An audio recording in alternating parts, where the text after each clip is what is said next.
It never occurred to me that I would not achieve.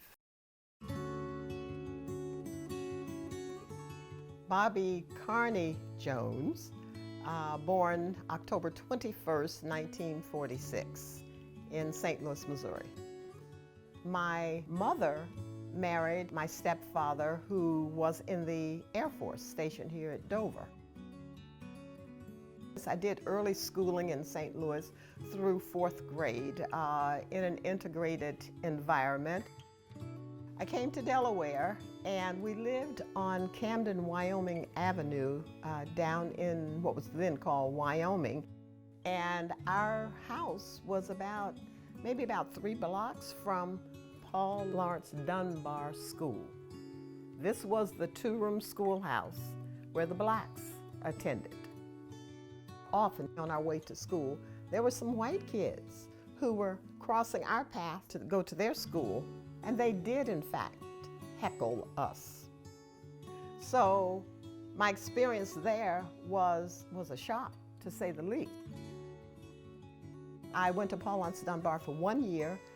After 5th grade, I went to Star Hill Elementary in the 6th grade, which was all black.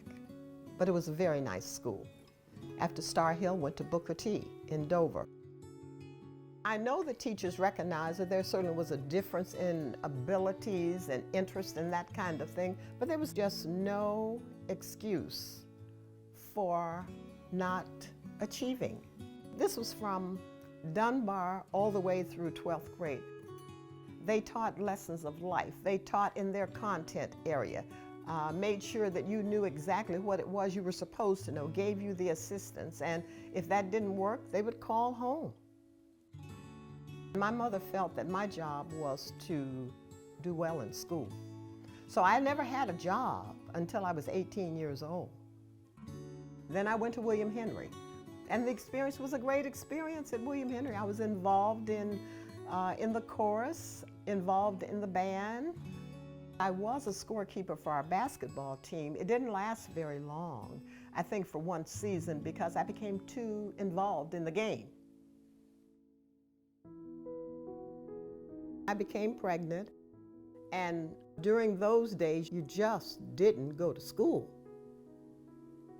My mother said, "Well, how are we going to handle this?" And so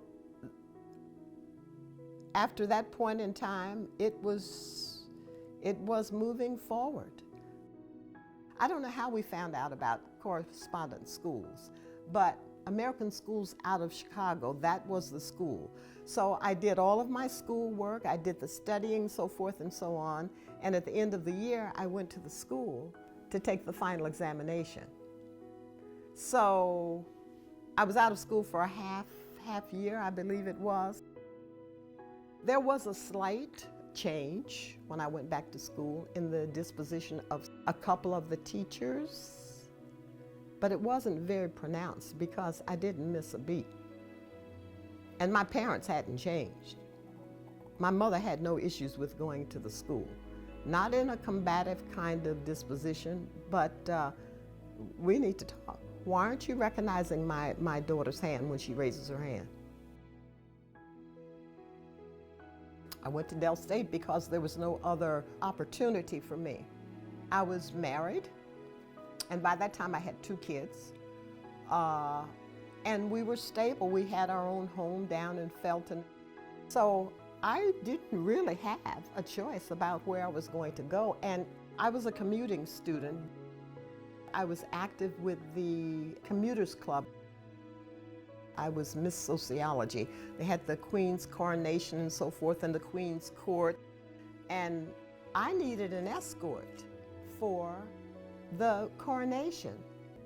Well, one of my best friends was a white guy, John Deaney. My husband, Marvin, totally supported my education. But to participate, are you kidding me? So John Deaney escorted me, and I probably was the only student there who had a white escort. I certainly was a part of the segregation, But I can't tell you that I remember any real negative experiences for me. And I'm not sure why that's the case. I did not come from a family where there was always an issue, always a discussion of blacks and whites. They were people.